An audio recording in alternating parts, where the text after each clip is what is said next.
with the meeting, since there's not any Recording in progress. to need to move substantial work today. So we're going to go ahead and get started this morning. First of all, I want to thank everybody for joining us. Good morning. Today is Wednesday, November the 17th, 2021. Please note that you're able to provide public comment. Please register by sending an email to ocpc@seattle.gov with public comment in the subject line. We will also allow community members attending by phone to register for public comment by voice. For those who are wishing to do so at the beginning of the public comment period, when prompted, please unmute yourself and say your name to register. Speakers must be registered in order to be recognized by the chair. And if you're unable to attend the meeting remote, please submit written comments to the Community Police Commission again at ocpc@seattle.gov.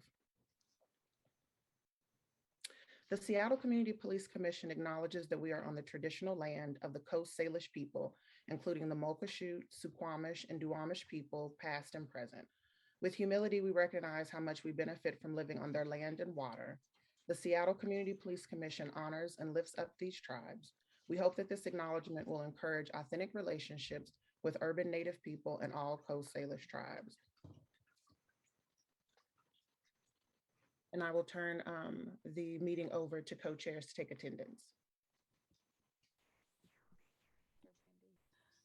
Okay, so for attendance, Scott Batchelor is still on leave.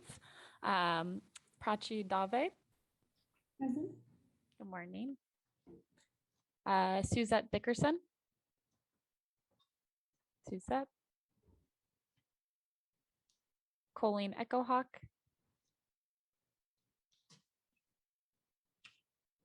Austin Field.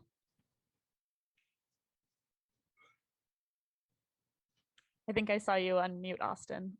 Yeah, can you not hear me? Now I can hear you. Great. Yeah, Good. no, I'm here. Great. Nice to see you. Good to see you too. Okay. Reverend Patricia Hunter. Present. Good morning. Morning. Tasha Johnson. Tasha. Esther Lucero. Asha Mohammed. Officer Mark Mullins.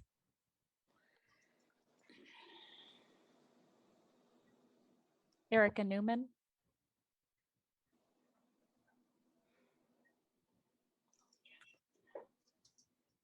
Erica, I think I see you here. You're having any mic problems? I see you. Suzette just joined us as well. Oh, and Suzette, great, thank you. Hi, Oh, we Suzette. got a quorum. Okay, we have Great. a quorum now. Mhm. Hello. Right. Alina Santian. Present. Good morning. Good morning. Joseph Saya.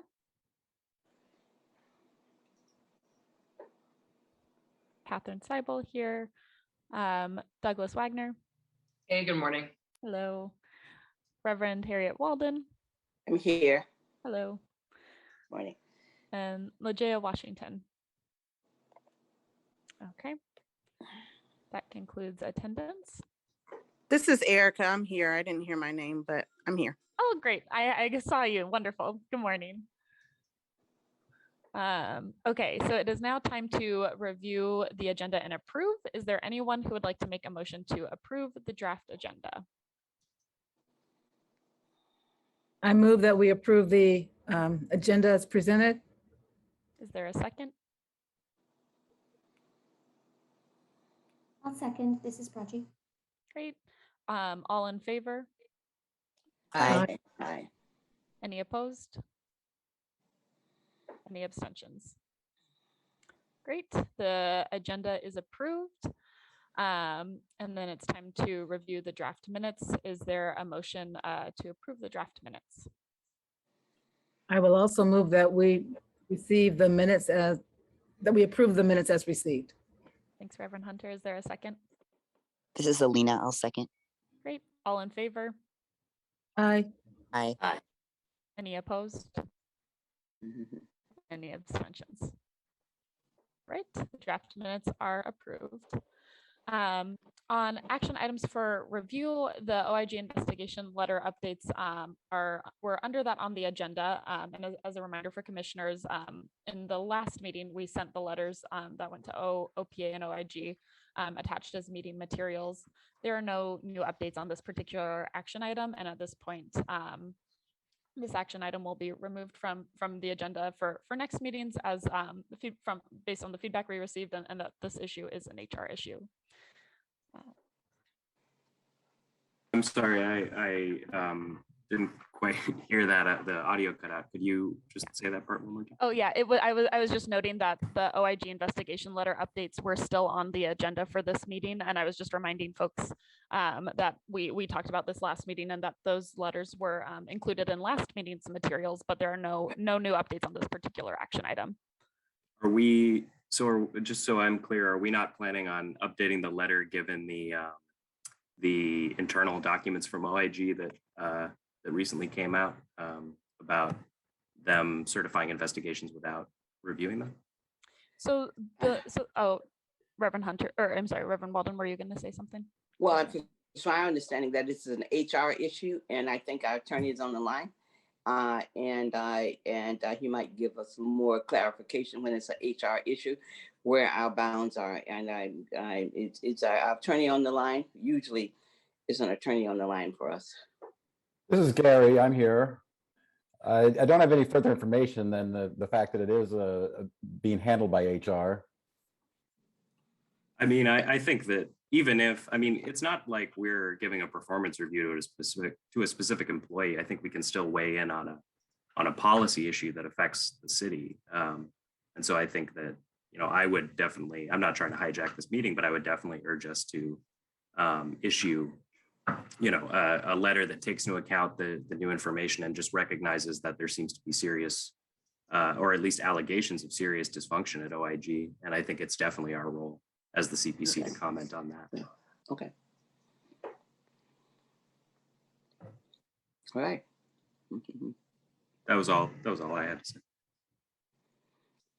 Do we have space in our agenda to address that? Or it sounds like it's already in there. I agree with Austin. I think that's an important thing for us to discuss.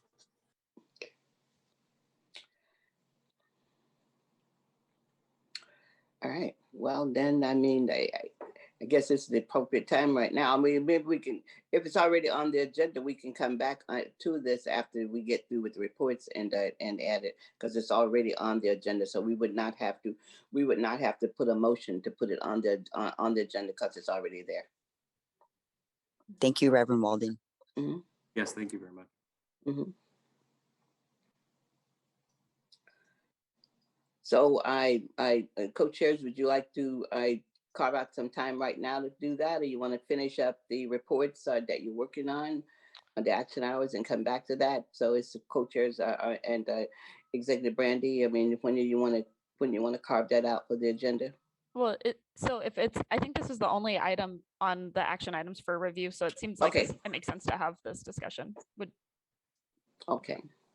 Are there other commissioners that would like to weigh in, or as far as taking next steps, or either, I think perhaps maybe redrafting a new letter in response to some of the new information that's come to light? What do folks think about that? And the only other thing too is, I mean, have we received, I haven't been following this as closely as I probably should have, but have we received any response to our original letters from OIG? Not yet. No, they've acknowledged that they've received them, but we haven't received like a formal response yet. So no is the answer. Not yet. I'm just trying to think about a process. I mean, I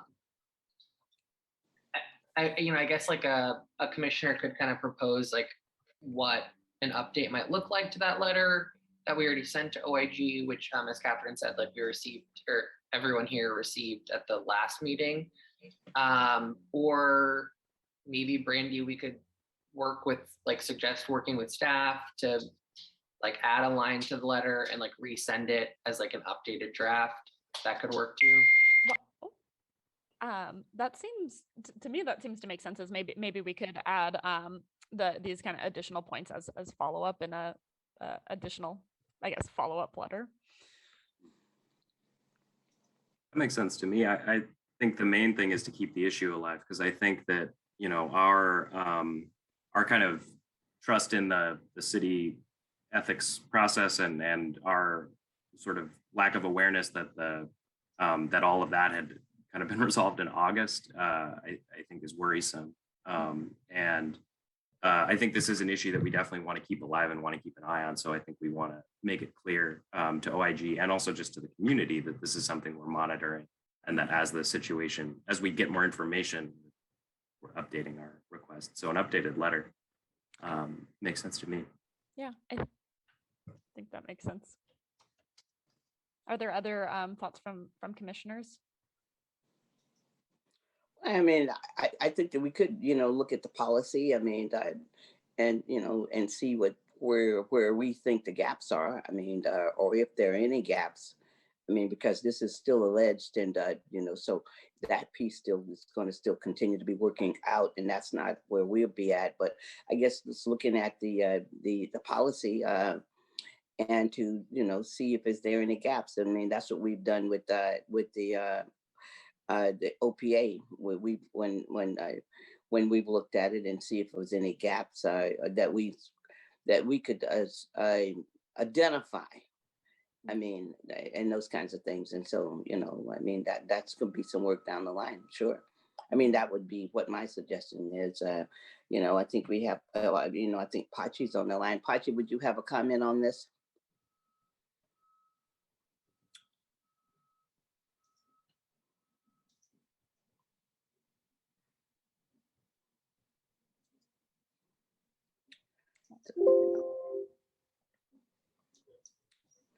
I think that does make sense, Reverend Walden, especially since the letters, the initial letters had to do with questions around the investigation and the investigative process. I think it makes a lot of sense that these next questions with this new information would complement that well and be helpful as follow-up. So that makes sense to me what you're saying. And also, you know, the ethics, they said it was nothing in their structure that found any irregularities or something like that. And so that's an issue, but that's a city issue, you know, that maybe could look at down the line. I mean, as this progress, I mean, what does the city, what does the ethics committee department do? I mean, and it's outlined what it does, and clearly what it says that this doesn't fall in what they do. I mean, that's what the letter said. So anyway, that's another issue, but I don't know if that issue lands with us or not. So, I mean, because the ethics committee investigates a whole, you know, I mean, whole bunch of things that happens in city government in Seattle. So, and I don't know how that works. I mean, that would be something somebody else who might know more than me about how that works. I don't know how that works at all.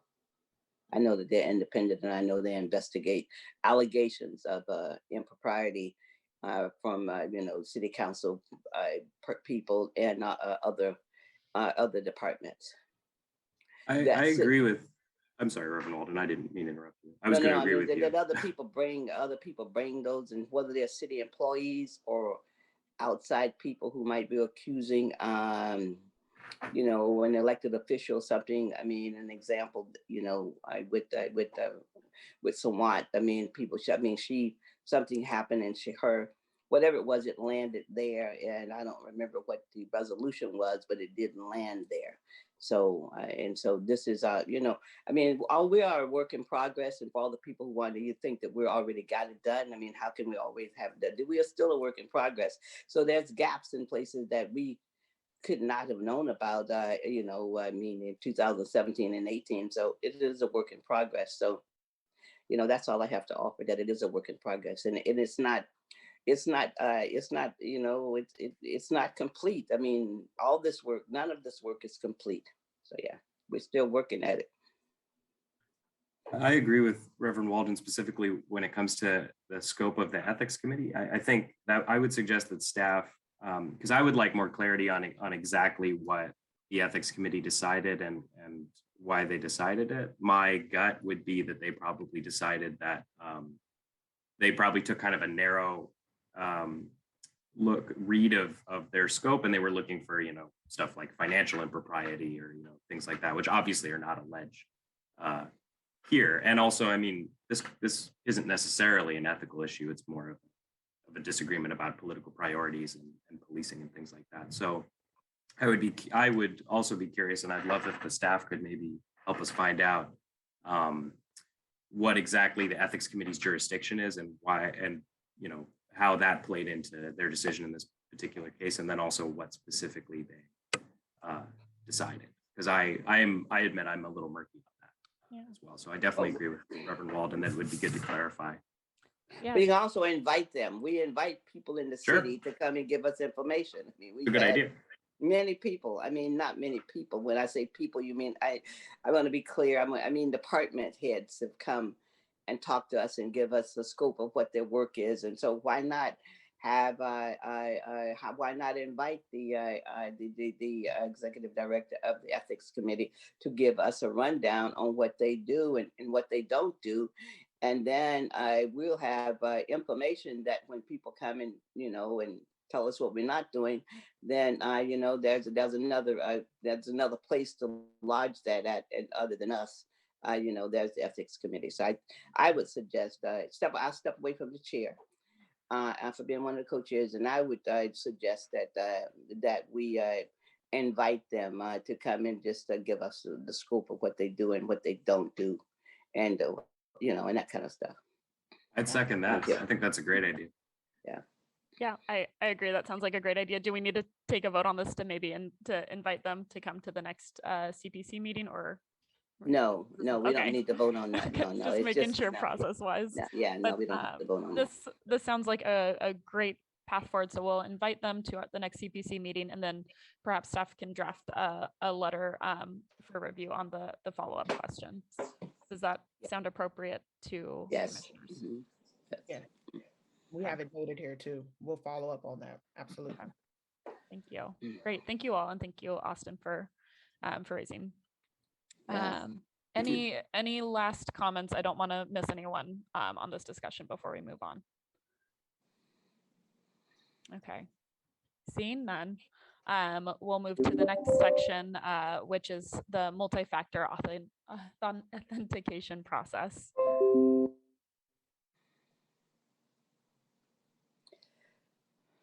Can you hear me all right? Excuse me. Did we do our land acknowledgements this morning? Yeah, we did. Okay, thank you. I guess it escaped to me. Thank you. Can everybody hear me okay? Yes. Yes. Awesome. Well, hello, everyone. My name is Dylan Morris. I manage the cybersecurity risk team for the city of Seattle. I apologize about the weird camera angle. I've got a new puppy, and she takes a little bit of taking care of even during meetings, unfortunately. But I am here along with Jennifer Koger, who is the change management lead for this effort, to talk to you all about multi-factor authentication, what it is, why we're rolling it out, how it's going to work, as well as just doing a quick demo of what the setup process looks like. I will make sure that you also have resources to get a hold of us in case you have any issues doing it yourself. But I would encourage you to kind of follow along and get set up at the same time that we do our demonstrations, just because that way we'll check the box and you don't need to worry about it again after this. So let me dive into our presentation. Oh, it doesn't look like I'm able to share my screen. Is that true? I think you'll need to be promoted. Oh, here we go. I see it now. Apologies. Okay. Just, even when you work in technology, it's a struggle. All right. Can everybody see that okay? Yep. Awesome. All right. So first of all, what is multi-factor authentication? This is a security process that occurs when you are trying to log in to access city technology resources.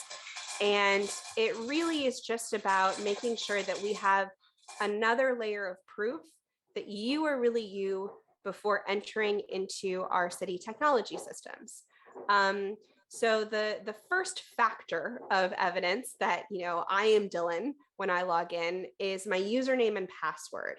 That is something I know. Unfortunately, due to phishing and all sorts of other, actions by hackers and other malicious cyber actors, that isn't the most secure way to access city resources anymore. So we're adding in a second factor or second piece of proof that I am really Dylan when logging in.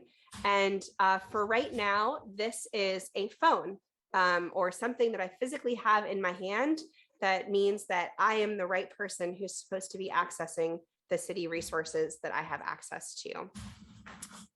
And the reason that we're doing, which is public comment. Public comment is welcomed by the CPC. Individual speakers will be provided up to 2 minutes to comment about items on the meeting agenda. And again, as a reminder, the CPC bylaws limit public comment to items only on the agenda. Emily, can you please start public comment? Yes.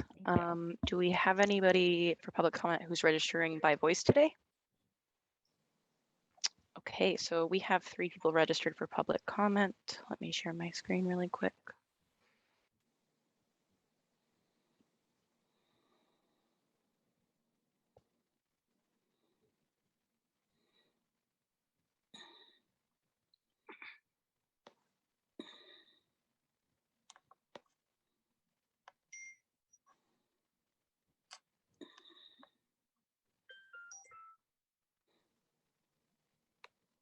Okay, and the first person we have registered is Dr. Howard Gale. Going to unmute you.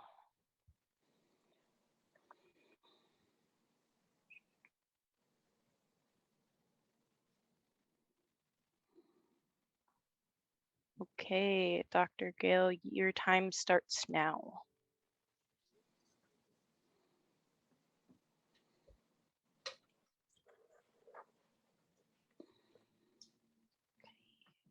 Dr. Gale, are you there?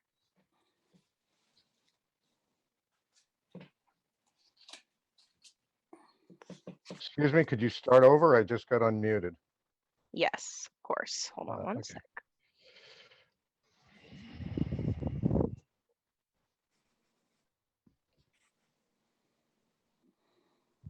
Okay.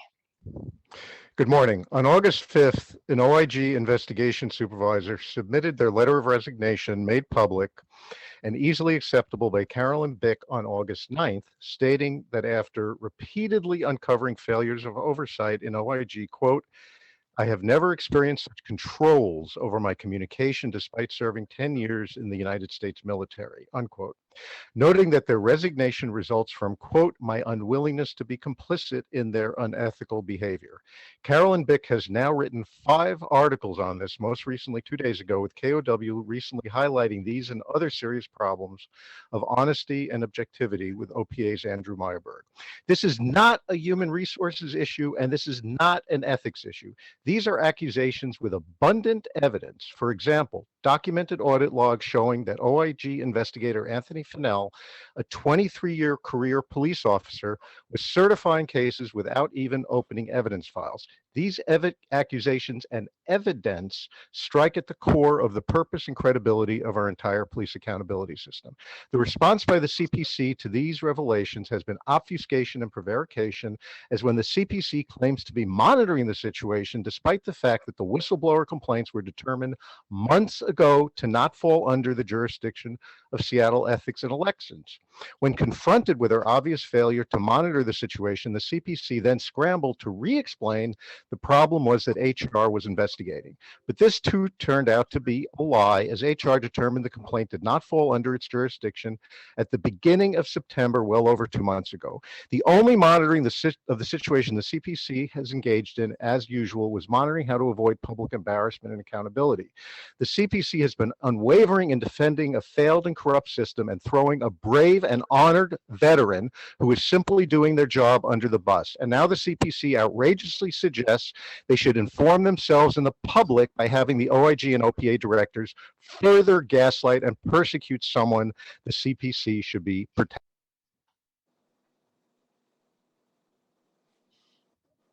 Okay, so the next person we have is going to be Valerie.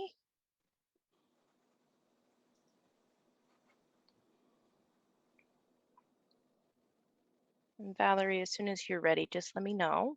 Okay, am I unmuted? Yep. Okay, I'll start.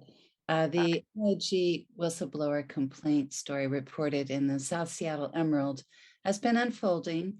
Last week with another article headlined OIG auditor certified cases without reviewing evidence. Investigation reveals this was an internal investigation showing an OIG inspector certified or expedited many OPA investigations without properly examining the files, in some cases without even opening them. That pattern of conduct raises serious doubts about the accountability system of which CPC is a partner. There are numerous things you can do to address this under the 2017 legislation and in keeping with the intent of the consent decree that are independent of HR. You can immediately begin an investigation into the pattern and practice within the OIG that is not the same as opining on decisions by OPA or on any individual staff person. It is about looking at patterns and practice within the OIG. This would be uncomfortable and challenging, but it's something you could do. Brushing aside complaints and rubber stamping investigations allows harmful escalating bias policing to continue.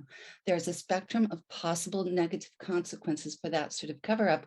We can't expect to have a just, fair, equitable, nonviolent, and well-ordered society if police are not held accountable.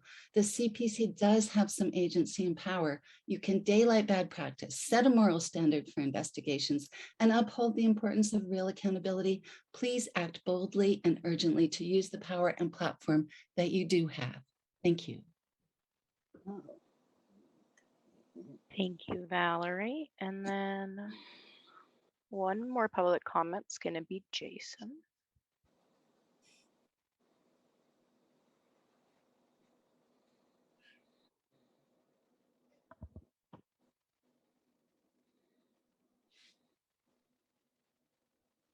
Hi, my name is Jason Sykes. Can you hear me? Yes, Jason, we can hear you whenever you're ready. Thank you very much. And thank you to the commissioners and staff for the time that you put in each month. I know that this is unpaid labor. I do want to echo some of the things I heard Valerie and Howard say earlier, in that each time someone has raised this issue previously with CPC, the issue being the Office of Inspector General's lapses in overseeing the OPA. The response we've gotten is that there's an ongoing ethics investigation or an ongoing HR investigation, and I respect that. And I just want to be really clear that what at least I'm asking for is not for the CPC to do an ethics investigation or an HR investigation.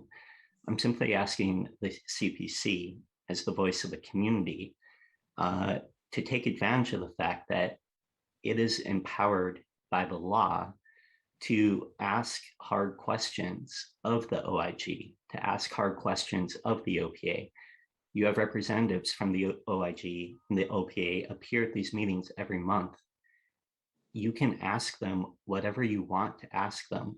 It doesn't have to be a formal investigation, but you have these people here.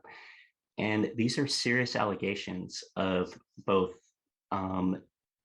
individual wrongdoing by OIG investigators in terms of rubber stamping or not investigating the files they're assigned to audit, and also a much bigger problem of the OIG leadership directing people not to put criticisms of the OPA in writing. Just simply ask these questions and follow up on them and give the community the voice that you represent. Thank you very much for your time.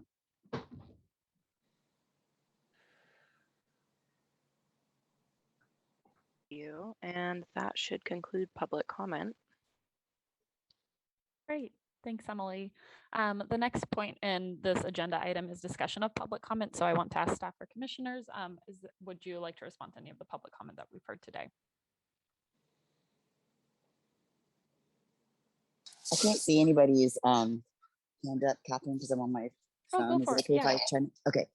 I just, well, first of all, this is kind of based on something that Austin had shared 2 meetings ago that was in reference to kind of some public comment, but, and I don't know if it's appropriate to kind of bring this up here, but based on, please forgive me, the last person that just spoke, Jason, thank you for sharing what you did. And I am 100% in agreement with what you're sharing. And, you know, kind of to the point that Jason made, Austin had shared a couple of weeks ago about some community members that live in the apartment building across the street from the precinct, the East Precinct. And I feel like when he was sharing when he was elevating community voice and feedback, their concerns, what they wanted to support on, what they wanted the CPC to push for. I feel like the conversation kind of got curtailed into what police were going through and kind of questions that police had and kind of some issues there. And just as a matter of friendship and care,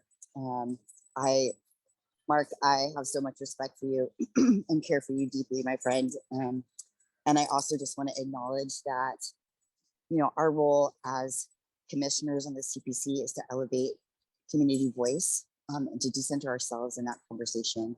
And I think that there are times and places for us to, obviously, to be talking about officer wellness. I'm speaking as myself, as an individual commissioner, not on behalf of the whole commission, because I know we have different strategies for how we approach this work. And I am concerned about just making sure that what I want to say is, I guess I apologize. I apologize that I did not disrupt the thread or flow of that conversation in the moment. I want to acknowledge that for the commission and for the community, that I should have said something. Maybe we all should have said something to kind of redirect that conversation back to elevating what community needed and what those concerns were. And I just wanted to acknowledge that and take responsibility for that. And just, again, renew my commitment. As a person that is volunteering, I don't always have all the information. I think that kind of goes for all the commissioners. It is a lot of information, a lot of the time. And I know that I can do better to try to keep up with the intricacies of what's happening. So I just wanted to publicly apologize for not kind of recentering that conversation on the community concerns that Austin was bringing up. And also just recommit to continuing to elevate community voices and really continue to decenter ourselves in this conversation. So Jason and Valerie Howard, thank you for what you shared. I'm curious to hear from other commissioners or staff on the things that were, the issues that were raised. I think I also kind of get confused on sometimes where we have power in terms of what we are legally allowed to say or do when it comes to ongoing investigations. I hear that a lot, but it would be helpful to have some light shed in that area for me as well. Thank you. Thank you, Elena. I have a thought, but I see that Douglas had his hand up first, so go ahead, Douglas. You can go ahead if you want to jump in, and I can go next. Oh, okay. I just wanted to say that we did receive the draft letter from Austin that will go to Mayor Durkin, Chief Diaz, and Chief Scoggins at the fire department around some of the issues that he had raised earlier. So I think that's an update, and I just wanted to share that. And then also around the questions to OPA and OIG. On the earlier issue that Jason had raised, I think I also wanted to raise that some of those questions were included in the letter. And like we talked about earlier in this meeting, I think we definitely should be continuing to ask questions. And I wanted to also echo, thank you, Jason, for your comment. Douglas. Thanks. So yeah, I just wanted to kind of, again, thank folks, thank Lena for sharing. Thank you to the folks who are sharing in public comment, and just share information that I'm aware of in case it's helpful. So the ethics and HR investigations related to the OIG issue, as I understand them, are now closed. Like I don't think that they're ongoing anymore. As far as I know, they're completed. They were returned in pretty short order, and the response was that there was nothing that rose to the level of needing to be investigated, at least as far as I'm aware. In the last time I checked, I've definitely read the South Seattle Emerald articles, including the most recent one, and I had concerns after reading them for sure as well, echoed from what the folks shared in public comment today.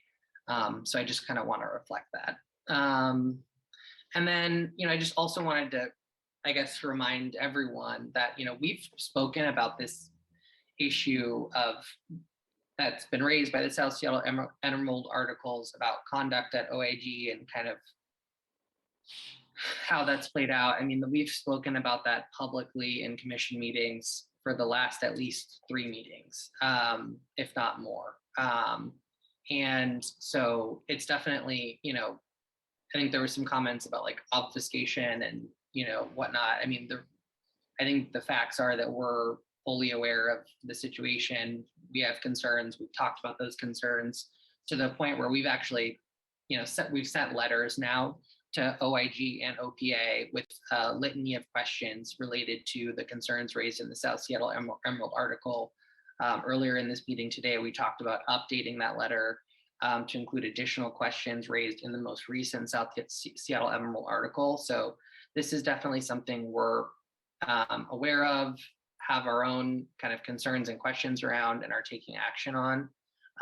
So I appreciate the folks that have shared in public comment, and I hope it's at least somewhat helpful to know that, we are taking some action in the capacities that we're aware of to take steps around this.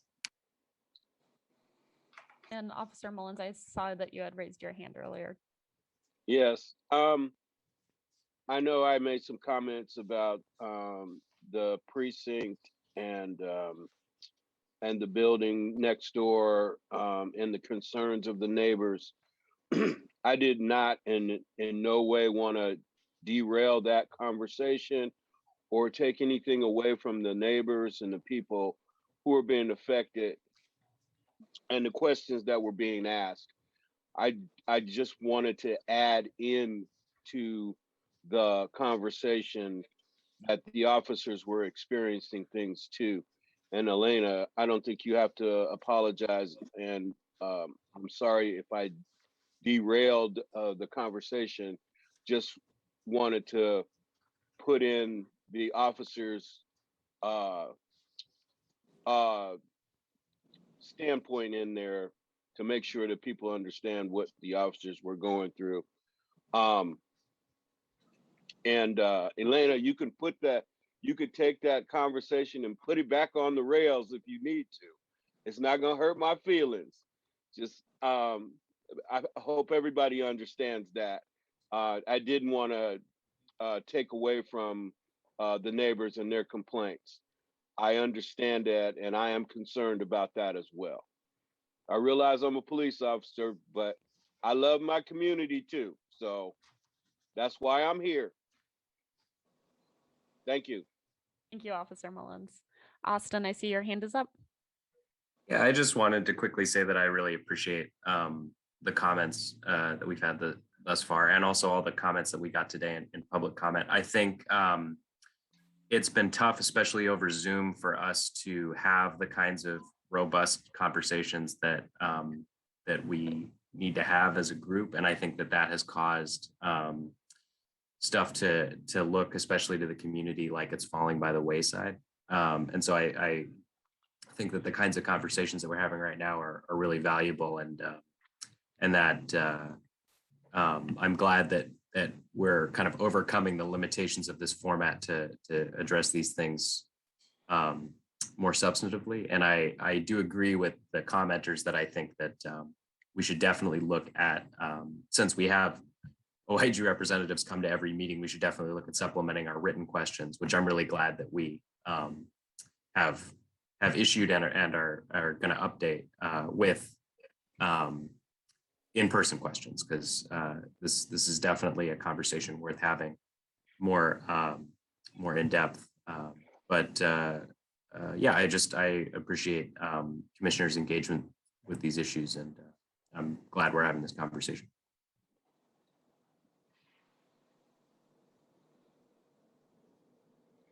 I can unmute. Thank you so much, Austin. Do commissioners have any other thoughts or comments that they'd like to share at this time? Want to be sure that everyone is heard if you're open to sharing. I'm sorry if you hear my dog in the background. Okay. I am not seeing anything, though. Please feel free to always reach out to co-chairs or Executive Director Brandy if anything comes up. So with that, I think we can move to our next agenda item. Oh, though I think we were supposed to end at 10:40. So I think we need to make a motion to extend the meeting perhaps until 11 to cover our following agenda items.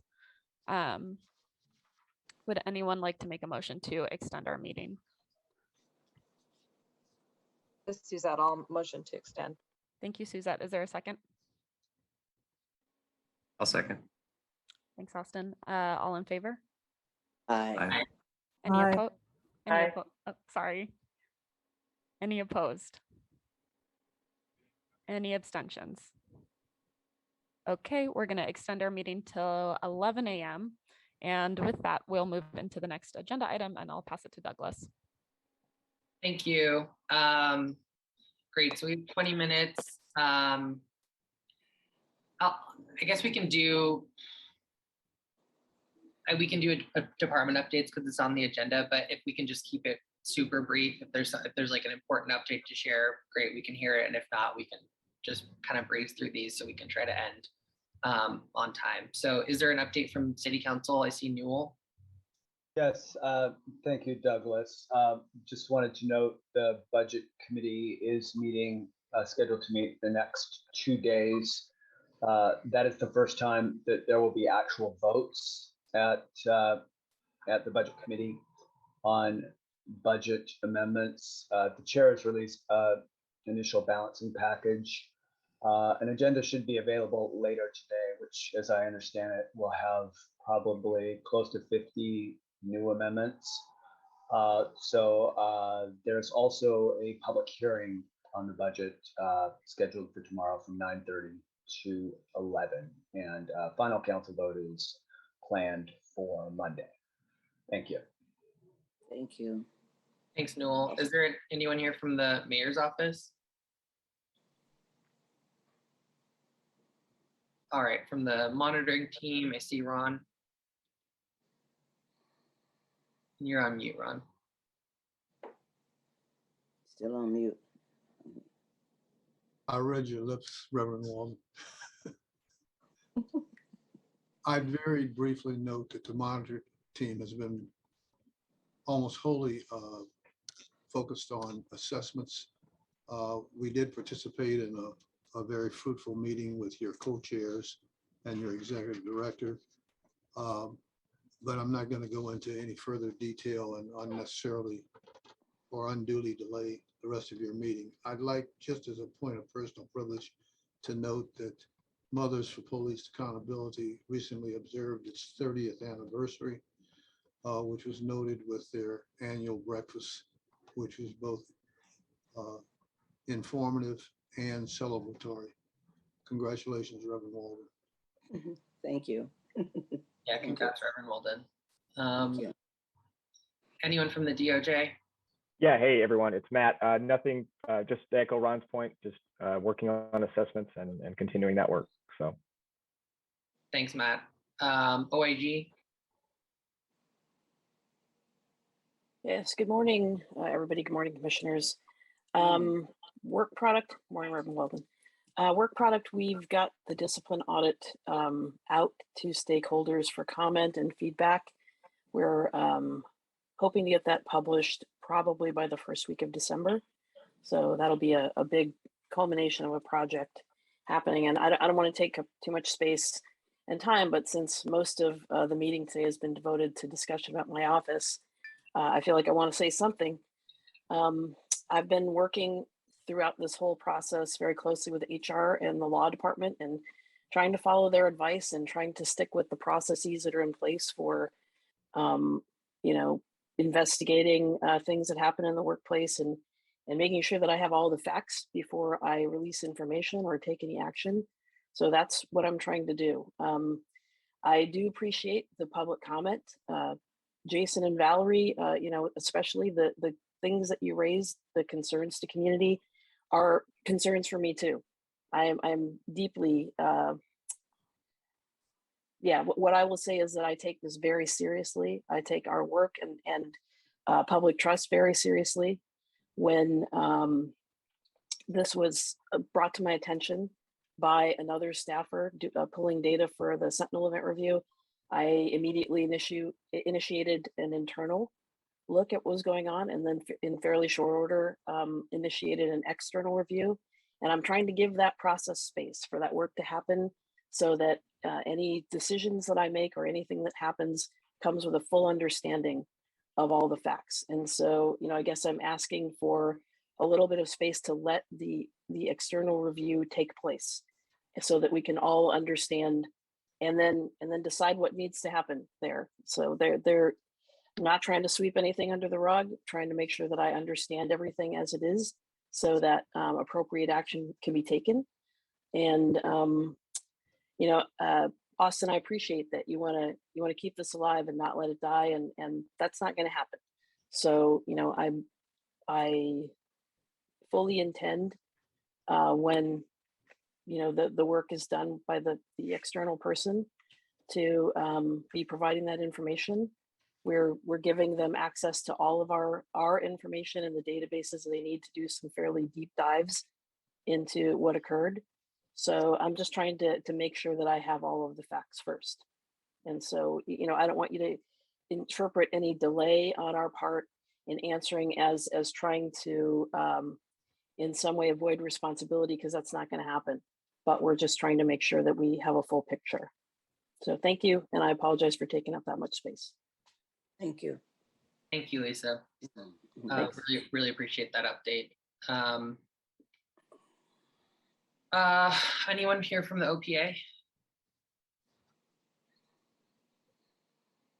All right, anyone here from SPD? Okay, and sorry for just driving us through here. Just want to see if we can keep within the allotted time. So in terms of CPC updates, and co-chair updates, just a reminder that our bylaws went out. I think Brandy sent them out. So if you look in your email for an email from Brandy, the bylaws went out with a request to send in edits or suggestions before November 25th directly to Brandy. So we're kind of doing this ad hoc virtual bylaws revision process. And so I encourage folks to carve out, 20 minutes of your time or so to read through the bylaws, think about gaps, concerns that you've seen or experienced in your time on the commission related to our bylaws, and suggest an edit. Even if you only have time to kind of flag a problem that then co-chairs or Brandy or other folks can maybe work through as an edit, that would be super helpful. So the deadline for that is November 25th to send those edits or suggestions in, and then we can compile those and then bring the edited document to the commission for a vote. There's going, there's going to be a less lethal weapons demonstration by SPD sometime in January. A date has not been set yet, but there's an invitation for a small group of folks from the CPC to attend. I think there's just like space limitations on their end, so they're trying to keep the group smaller. If you're interested in attending that training, it should be super informative. It's a chance also to actually meet some of your fellow commissioners and other accountability partners in person. And so if you're interested in that, please email co-chairs and Brandy, and we'll coordinate getting you the details for that less lethal weapons training in January. Just a reminder, and again, it's usually not the folks here to talk to, but regarding attendance, attending these meetings, your participation, engagement, meeting quorum is obviously mission critical to us being able to get anything done as a commission. And so just a friendly reminder and encouragement to please attend our CPC meetings. Please attend on time or as close to on time as you're able. As folks saw this morning, we have to kind of wait until we reach that threshold of folks for quorum. And so, your attendance is really appreciated. And thank you for everyone who's been attending these meetings. We also need folks to continue to volunteer to be on work groups. And so, if you're not currently on a work group, we do expect that all commissioners serve on a work group. And so if you could please, again, reach out to co-chairs and Brandy with your interest in being on work groups. And if you need the list of which work groups are available, we can provide that as well. That's it for co-chair updates. Brandy, I'll now turn it to you for ED updates. Okay, perfect. Thank you, Douglas. Good morning, everybody. Again, I wanted to, I have some pretty extensive updates, but I'll shorten them because I know there are other things that we need to get to. But I wanted to mention to everyone that Jesse took a out-of-class assignment with council, and so he is going to be doing some work over there until February. So right now we are in a process of doing a temporary pool so we can get someone in to help us with some comms stuff. But really excited for Jesse and the opportunity to increase some of the skills and expertise that he is searching for. And so right now we are down a comms advisor, but just wanted to make you all fully aware of that and give a shout out to my team for kind of stepping in and everyone trying to fill in gaps where they are needed. Also too, wanted to give for HR update, let everybody know that the policy team and I have reviewed a tremendous number of resumes for the data analyst position for the policy team, and we'll be conducting a full day of interviews tomorrow. Really looking forward to that, and hopefully we'll have someone to introduce to the commission that's going to help really heavily with us with the tracking, the database tracker, and a lot of the data pieces that come with the work that we do here. Wanted to give a few additional updates about a standing meeting that we have with new co-chairs and Chief Diaz. We had a really productive meeting. We will start meeting with him the second Tuesday of every month. And the primary focus for this last meeting that we had was primarily around like the e-learning curriculum that's going to be new curriculum that's going to be coming out of SPD. A lot of the things that were referenced originally in the Serve Wave 1 report that was conducted by OIG regarding some of the implementation processes around improved training and recruitment of law enforcement officers. So we're got an opportunity earlier in the week to meet with SPD and some of the other accountability partners around some edge weapon training development opportunities that they're going to be doing. They're halfway through. We were hoping they would have been here today to give a brief update, but the commission was asked to be a part of that original kind of development meeting and to hear a progress update about where they're at so far. There are definitely talks. A few of us last year had the opportunity to go to the range with SPD and see a full-blown, less lethal weapons demonstration. So we're in talks of seeing about how we can set up something outside of the one that Douglas mentioned that may be specifically cut out and carved out for commission and community. So we should hopefully have some more updates about what that can and will look like. And then finally, one other thing that I wanted to mention that Mr. Ward referenced, we have been co-chairs, myself and the community engagement director, meeting with the monitoring team to discuss how we can review their end of year kind of assessment and some of the key areas that they're focused on within that report: stop, supervision, use of force, and crisis intervention. We're looking to plan preliminarily some joint briefings where we would be able to provide our own input from the commission, be able to gather input from the community to help finalize said assessment before it is reported back to the courts.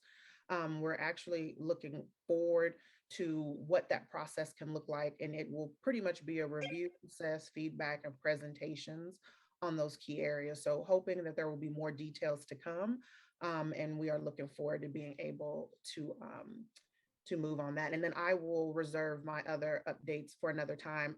Douglas was able to hit a few of them. Bylaw revisions and edits, I sent that around about a week ago. I will also put that back at the top of everybody's inbox, because we will be using the two meetings in December to review edits, discuss, and then take a vote for whatever revisions and edits are going to be made. Thank you. Thanks so much, Brandy. In terms of new CPC business, just flagging the next steps in the strategic planning workshop. So we've met 3 or 4 times now. My memory's kind of getting mushy, but and we're close to finalizing a draft mission and vision. A small group is going to take a crack at putting together like a near final draft to then bring to the full commission for an update and I think vote at that point. And we're working to reschedule the last 2 strategic planning workshops, which should be really interesting. We're going to be talking about setting some goals in terms of work plan based on our new mission and vision. And so look for an email, I think, coming from Emily to help figure out scheduling. And so if you can please fill out what I think will be a doodle poll to help figure out when those last 2 strategic planning workshops can be. The last thing on the agenda is work group updates, behavioral health work group. Thanks, Douglas. So for behavioral health, we have our next work group meeting on next Wednesday, the 24th at 10 a.m. We'll be going over the drafting for the editorial that we talked about in the last meeting and subsequent meetings, and address questions around budget items related to crisis response and officer wellness. I want to say, if I don't think we have already recognized this, but unfortunately, Dr. Pinto has left the commission, though to do great work. And I'm very grateful for the work that he did with the commission, though this also means that I now don't have a co-lead for this behavioral health work group. So if this is something that's of interest to you, I would really welcome any commissioners interested in engaging in this work. And I know time is running short, but I wanted to make some space around commissioners to raise thoughts or questions around the behavioral health work group. But since we don't have as much time, please feel free to reach out via email and let me know if you have anything on your mind. Thanks. And we can open up that conversation again, maybe at our next commission meeting. Police practices, is there an update from your work group?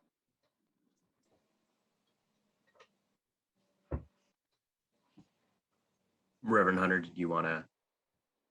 No, Austin, you feel free to go ahead. Okay, yeah, I mean, we're going to try to get that Sunset Electric letter sent out this week. I know the co-chairs talked about that. And we did have recommendations for how to respond to the MARs that were attached to the agenda for this meeting. So if folks could review that before the next meeting, I think we'll probably be able to discuss that more fully then. Thank you. And hopefully, I'm sure we'll be less rushed at the next meeting. We won't have kind of the big MFA presentation in between, which was helpful. But community engagement, do you have an update?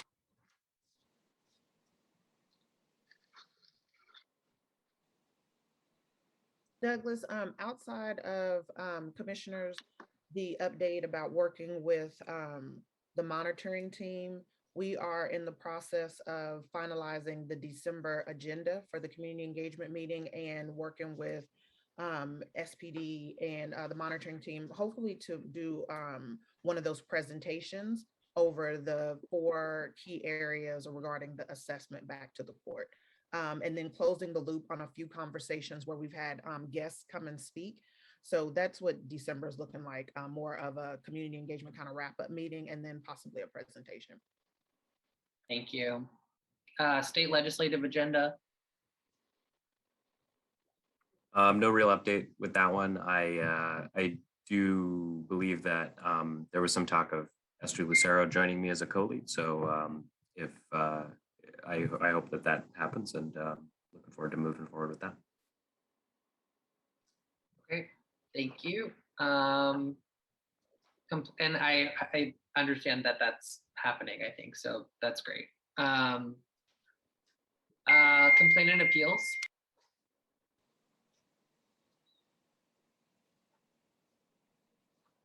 I don't see Eric on the line, but yeah, maybe Nia.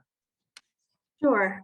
So for complaint and appeals, I think I mentioned this in our last meeting, but we had an opportunity to have our first prep meeting with Erica. And at this point, we are looking to have our first committee meeting on, excuse me, December 2nd, which is the Thursday following Thanksgiving. Excellent. And we made it through the updates. So Brandy, do you want to close us out? Yeah, absolutely. Thank you, everybody, for joining us this morning. Thank you to the community members that provided public comment. And I hope everybody has a great rest of the day and rest of the week. Thank you so much. Thank you. Thanks, everybody. Thank you. Thank you. Thank you. Yeah.